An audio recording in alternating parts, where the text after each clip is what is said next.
तो कहानी के शुरुआत में हमें तबाह हुआ दुनिया को दिखाया गया और बताया जाता है कि उस दुनिया की तबाही के पीछे एक बहुत बड़ा मेट्रॉइड था जो जमीन से जोर से टकराया और सब कुछ जलकर राख में तब्दील हो गया। इस तबाही के बाद अब बस इस जमीन पर एक छोटा सा शहर के साथ कुछ सर्वाइवर्स बचे हुए हैं। ये सभी लोग एक चर्च के फॉलोअर हैं, जिस चर्च के पृष्ठ का नाम पेट्रियार्क था। यहाँ के रूल्स बहुत ही टाइट हैं और उस रूल को सभी को किसी भी हाल में मानने पड़ते हैं। उसी शहर में ग्रे नाम की एक विच भी है। विच हर किसी की भी विश को पूरा कर देती है, इसीलिए चर्च के लोगों को लगने लग गया है कि कहीं उनके ही लोग भागकर ग्रे के साथ मिलकर एक नई कम्युनिटी ना बना लें। इसीलिए पेट्रियार्क अपने इन्फोर्सर कमांडर से ग्रे को फांसी देने का हुक्म दे देता है। इन्फोर्सर यहाँ के लोगों के सामने ग्रे को फांसी देती है। उसके पैर के नीचे लकड़ी जिसके सहारे वो अभी तक बची हुई थी अपने पैर से मार देती है और जैसे ही इन्फोर्सर वहाँ से जाती है तब यहाँ पर ग्रे अपना जादू दिखाती है। वो इन्फोर्सर के ही एक सोल्जर को हिप्नोटाइज कर लेती है। उसे इल्यूजन दिखाने लग जाती है कि जैसे वही ही उस फांसी पर चढ़ा हो और अपने आप को बचाने के लिए वो अपने रस्सी पर गोली चला देता है। लेकिन सच्चाई तो यह था कि गोली ग्रे के रस्सी पर चली थी और ग्रे फांसी से आजाद हो जाती है। उसके बाद ग्रे उसे दोबारा से एक इल्यूजन दिखाती है जिसमें ग्रे उसके पास आ रही थी। ग्रे को मारने के लिए वो गोली चला देता है, लेकिन देखने को मिला कि असल में ये गोली उसने अपने ही एक साथी को मौत के घाट उतार दिया। यह देखकर इन्फोर्सर उसके पीछे आई और सबसे पहले उसने इस सिपाही को ही मार डाला था। ग्रे के पोजीशन में आ चुका था। इसके बाद इन्होंने घर ग्रे को हर जगह ढूंढा, लेकिन ग्रे इन्हें कहीं पर भी नहीं मिली। ग्रे तो इधर ही कहीं छुपी थी, लेकिन उसने इन सारे लोगों को इस तरह से दिखाया कि ग्रे यहाँ नहीं है और फिर यहाँ रुककर उसने एक एक करके इन्फोर्सर के सभी सोल्जर्स को मारते चली गई। उसने इन्फोर्सर के गले पर जब चाकू रखा तो इन्फोर्सर ने कहा कि मार दो मुझे, लेकिन गला काटने की बजाय उसने उसी को फांसी पर चढ़ाते हुए यहाँ से निकल ली। सीन को यहाँ से सीधा शिफ्ट करके बॉयस को दिखाया जाता है और वो एक टर्नल के करीब से होता हुआ गुजर रहा था तो अचानक से बहुत सारे डाकू उसके ऊपर हमला कर देते हैं। एक डाकू उसी की ही गन को उसी के घोड़े से उतारने की कोशिश करता है कि तभी एकदम अचानक से दो मुंह वाला सांप उस डाकू के ऊपर हमला करके उसे डंस लेता है। इसके बाद बॉयस बाकी के बचे हुए डाकुओं से लड़ने लग जाता है। किसी को अपने स्किल से फाइट करते हुए मारता है तो किसी को अपनी बंदूक से शूट करके उनकी जानें ले लेता है। और इस तरह से सब कुछ मैनेज करने पर हमें पता चलता है कि बॉयस कोई आम इंसान नहीं था, वो एक बाउंटी हंटर था और अपने काम को बहुत ही अच्छे से करता था। दूसरी तरफ हमें दोबारा से ग्रे को दिखाया जाता है जिसके पास यहाँ की रानी के साथ उसके खास आदमी मिलने के लिए आते हैं। असल में क्वीन ग्रे से चाहती थी कि वो उसके लिए एक शेप शिफ्टर की पावर को लेकर आए। ग्रे भी इसके लिए क्वीन से भारी कीमत मांगती है और कहने लगी कि मैं ये तुम्हारा काम आने वाले फुल मून तक करूंगी, जिसके आने में सिर्फ 6 दिन ही रह चुके थे। ये दोनों यहाँ से चले जाते हैं। वो कुछ ही टाइम के बाद यहाँ पर क्वीन का एक खास आदमी बाहर आता है और ग्रे से क्वीन के काम को करने से मना करता है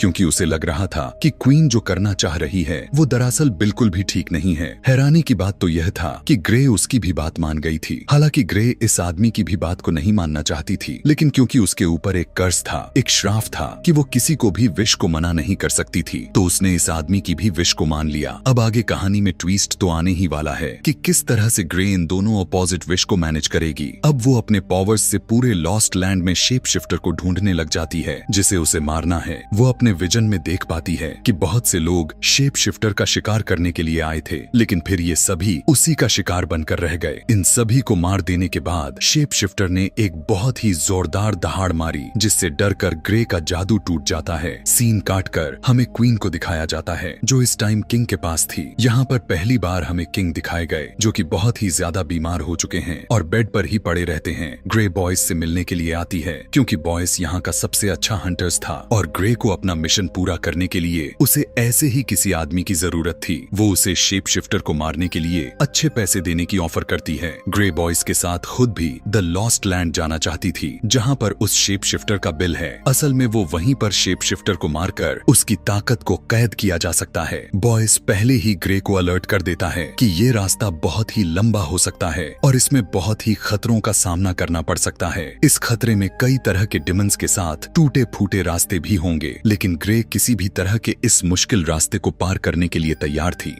चर्च के लोग जो अभी भी ग्रे के पीछे पड़े हुए हैं, ग्रे को ढूंढते हुए इस बार पर अटैक कर देते हैं और उनके हाथ लगने से पहले ही ये दोनों वहां से भाग जाते हैं। हम देखते हैं कि पेट्रियार्क को अंदर ही एक खबर मिली थी कि क्वीन भी सीक्रेटली ग्रे से मिलने के लिए गई थी। इससे पेट्रियार्क को ग्रे से डर लगने लग गया था। उसे ये लगने लगा था कि कहीं क्वीन भी ग्रे के साथ मिलकर चर्च के खिलाफ कोई षड्यंत्र तो नहीं रच रही है। इससे पहले कि ऐसा कुछ हो, वो इन्फोर्सर को ग्रे को पकड़ कर लाने का हुक्म दे देता है। अब इन्फोर्सर अपने कुछ सिपाहियों को लिए ग्रे और बॉयज के पीछे पड़ जाती है, जो एक खास शहर में पहुंच गए थे। यहाँ पर आते ही ग्रे और बॉयज के दोस्तों के घर पर स्टे करते हैं। यहाँ इनकी बातचीत से हमें बॉयज का पास्ट पता चलता है कि वो इतना अच्छा हंटर कैसे बना था। बचपन में लॉस्ट लैंड के अंदर उसकी आंखों के सामने उसके मॉम डैड को मार दिया गया था, जिसके बाद वो अपने सर्वाइवल के लिए डीमन से लड़ते लड़ते आखिर वो उस शहर में पहुंचा जहाँ पर इंसान आज भी बस रहे थे। खैर, ये लोग अपनी सफर दोबारा से कंटिन्यू कर देते हैं, जिसके बाद ये लोग एक बिल्डिंग वाले जगह पर आए थे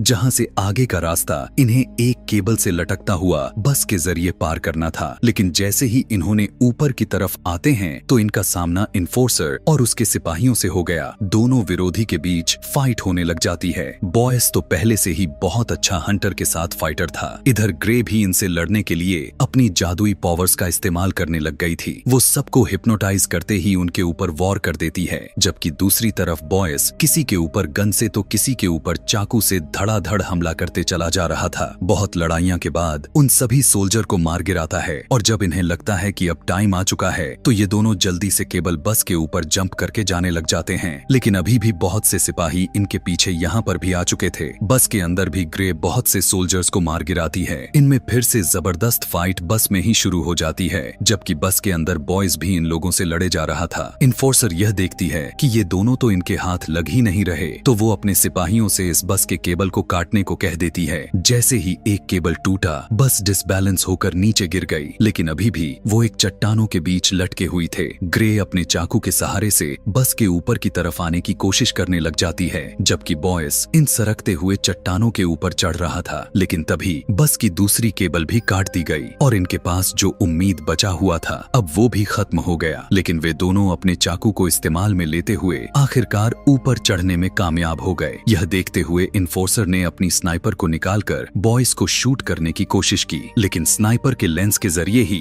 ग्रे ने दोबारा से इन्फोर्सर को हिप्नोटाइज कर लिया। उन्हें ऐसा फील हुआ कि वो दोनों वहां से चले गए हैं और इस तरह उन दोनों का पीछा उन लोगों से बच गया। फाइट्स के दौरान बॉयज को एक गोली लग चुकी थी, जिसकी वजह से उसे बहुत ज्यादा दर्द हो रहा था। खुद ही बॉयज उस गोली को अपने शरीर से निकाल देता है और ग्रे अपने जख्मों पर टांके लगाती है। हमें क्वीन को दिखाया जाता है, जिसे पता चला है कि वो प्रेग्नेंट है। क्वीन को एक वारिस मिल चुका था, इसीलिए उसे किंग की अब और सहने की जरूरत नहीं थी। क्वीन का रवैया भी कुछ ठीक नहीं था। वो किंग से अलग भी होना चाहती है, लेकिन किंग से अलग होने पर जो उसे क्वीन की हैसियत से ताकत मिली है वो उसके पास से खत्म हो जाएगी। इसीलिए बिना रहम दिखाए फौरन से किंग को मार देती है और सबसे झूठ कह देती है कि उनकी बीमारी की वजह से उनकी मौत हो गई। इधर ये लोग अब एक ऐसे शहर में पहुंच चुके थे जहां इनके पीछे बहुत सारे डिमंस लग जाते हैं। ये अजीबो गरीब तरह के दिखने वाले क्रिएचर्स इंसानों के जैसे ही लग रही थी, लेकिन देखने में बहुत ही भयानक थी। इससे पहले कि ये ग्रे के ऊपर हमला कर देते, बॉयस अपने चारों तरफ ऑयल फैलाकर वहां आग लगा देता है, क्योंकि उसे अच्छे से पता था कि आखिर इन क्रिएचर्स की कमजोरी क्या है। इन्हें आग से डर तो लगता था, लेकिन ये डिमन तो उनकी सोच से भी कई ज्यादा मात्रा में थी। वे सभी डिमंस जमीन के नीचे से निकल आए और आग को बुझाते हुए उनके करीब बढ़ने लग गए। अपने करीब आने वाले डिमंस को बॉयस मारने लग गया और इस तरह इतने सारे डिमंस के झुंड से बचे हुए दो इंसानों को देखकर इन सभी डिमंस के लीडर को बहुत ही ज्यादा हैरानी हुई और वो इनके सामने आ पहुंचा।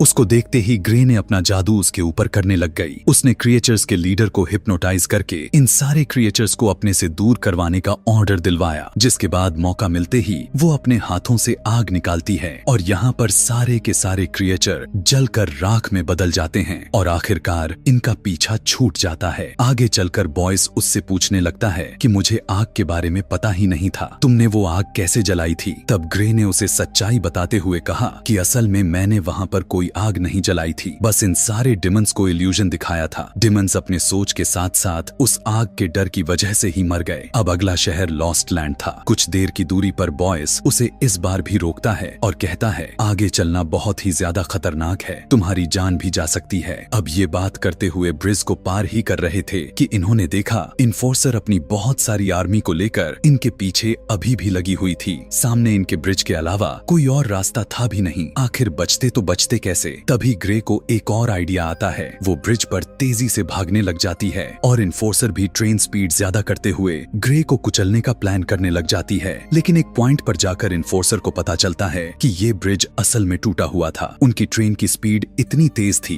कि वे ब्रेक भी नहीं लगा पाए और ब्रिज के आखिरी पॉइंट पर पहुंचने पर ग्रे ने जंप लगा ली, जहां उसे नीचे लटके हुए बॉयस ने पकड़ लिया और उसकी जान तो बच गई, लेकिन इन्फोर्सर के साथ उसके सारे साथी अपनी जान से हाथ धो बैठे। यहाँ जब पेट्रियार्क को पता चलता है कि उसकी सभी साथी मारे गए तो उसे एक भयानक सा डर सताने लग गया। उसे लगने लगा कि वो जो अपने मजहब के नाम पर सबको अपना गुलाम बनाए बैठा है, ऐसा ना हो कि कोई ग्रे के साथ मिल जाए और उसकी ये ताकत उससे छीन लिया जाए। इसीलिए वो सारे गुलाम लोगों में यह जाहिर करने की कोशिश करने लग जाता है कि क्वीन ग्रे के साथ मिलकर इस जगह को बर्बाद करना चाहती है। क्वीन को जैसे ही इस बारे में खबर लगती है तो वो अब अपने एक खास आदमी से अपनी बात मनवाने का फैसला कर लेती है। उसे करीब करते हुए अपने प्यार के जाल में फंसाकर वो उसके जरिए पेट्रियार्क के साथ उसके सारे लोगों को जान से मरवा देती है। इधर दिखाया गया जहाँ पर शेप शिफ्टर रहता था। अभी कुछ ही देर में फुल मून भी होने ही वाला था। ग्रे ने देखा कि यहाँ पर बहुत सारे ह्यूमन स्कल्स रखे हुए थे।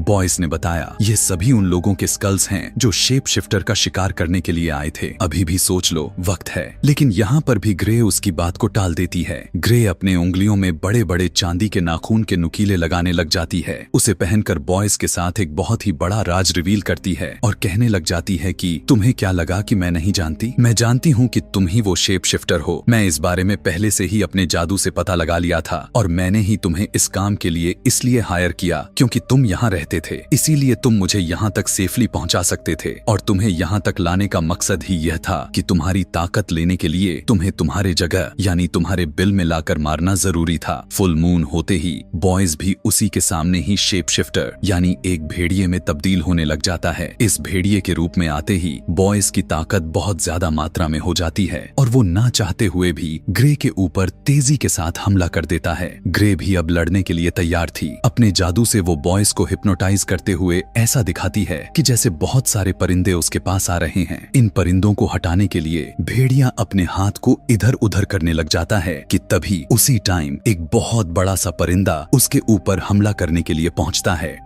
उससे बचने के लिए जैसे ही बॉयस पीछे होने लगा तो उसकी कमजोरी और उसके भटके हुए दिमाग का फायदा उठाते हुए ग्रे अपने चांदी के नाखून से उसके ऊपर हमला कर देती है। इतने में ही चांद भी बादलों के पीछे छुप जाता है और बॉयस की बॉडी इंसानी का रूप ले लेता है। ग्रे के हमले की वजह से वो फिलहाल के लिए बेहोश हुआ था। होश में आकर वो देखता है कि वो तो एक बड़ी जंजीरों से बंधा हुआ है। वो अपने आप को कमजोर फील कर रहा था। पता चला कि शेप शिफ्टर की कमजोरी असल में चांदी है और ग्रे ने उसे कमजोर करने के लिए एक बहुत ही अच्छा खेल खेला था। जब ग्रे ने उसके शरीर पर टांके लगाए तो उसके अंदर ही एक चांदी का सिक्का डाल दिया था जो अब उसकी बॉडी में रिएक्ट करके कमजोर बना रहा था। अब वो बॉयस से माफी मांगती है और कहने लग जाती है कि मैं जो करने जा रही हूँ वो तो मैं करना नहीं चाहती, लेकिन मैं अपने श्राप की वजह से मजबूर हूँ। वो उसकी जान लेनी ही वाली थी, लेकिन तभी बॉयस ने कहा कि मेरी भी एक विश है। बॉयस उससे विश करता है कि तुम मेरे पास ही रहो। दरअसल वो अब ग्रे से प्यार करने लग गया था।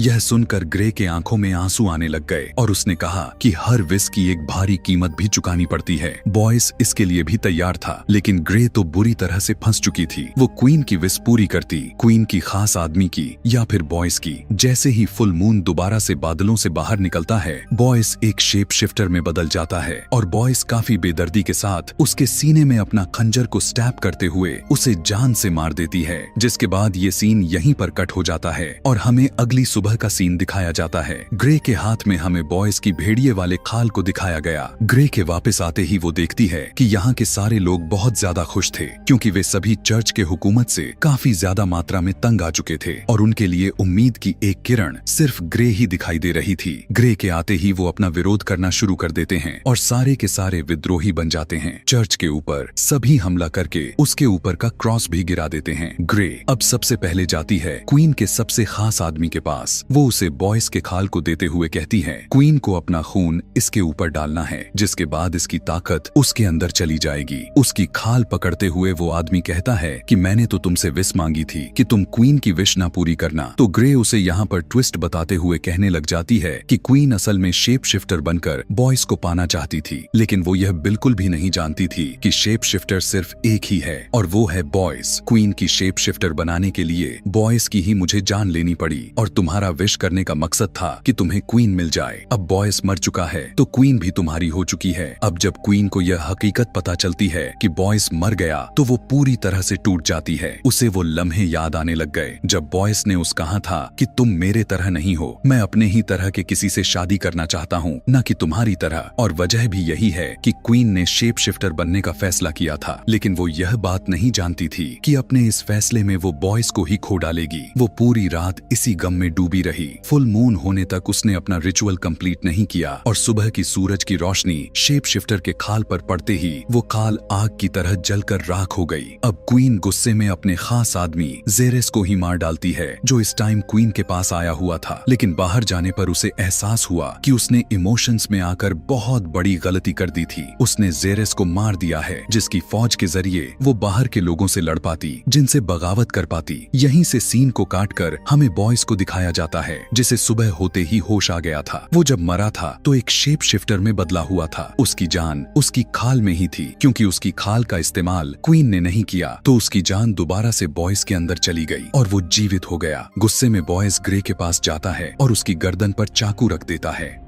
वो उससे सवाल करते हुए पूछने लगा कि तुमने आखिर मुझे क्यों मारा, हालांकि मैंने विश भी की थी कि तुम मेरे पास ही रहो। ग्रे उसे सच्चाई बताती है कि मैं फ्यूचर पहले से ही देख चुकी थी। मैं जानती थी क्वीन तुम्हारे पास रहने के लिए ही एक शेप शिफ्टर बनना चाहती है, जबकि क्वीन का खास आदमी भी उसे चाहता है। मैंने फ्यूचर में देख लिया था कि क्वीन तुम्हारी मरने के गम में अपने ही एक खास आदमी को डालेगी और तुम्हारी खाल नहीं उड़ेगी, जिससे तुम्हारी जान तुम्हारे अंदर वापस आ जाएगी। इस तरह से क्वीन के साथ उसके खास आदमी की और तुम्हारी तुम तीनों की विशेष पूरी हो जाएंगी। बॉयज यह जानकर बहुत ज्यादा हैरान हुआ और खुश भी था, क्योंकि अब ग्रे यानी जिससे वो प्यार करता था वो उसके साथ रहने वाली थी। यहीं से ये दोनों एक साथ निकल जाते हैं अपने एक नए मिशन के लिए और यहीं पर ये कहानी, ये मूवी भी खत्म हो जाती है। ऐसे ही और भी मूवी एक्सप्लेनेशन वीडियोस देखने के लिए कमेंट में नेक्स्ट लिखना ना भूलें। Thanks for watching.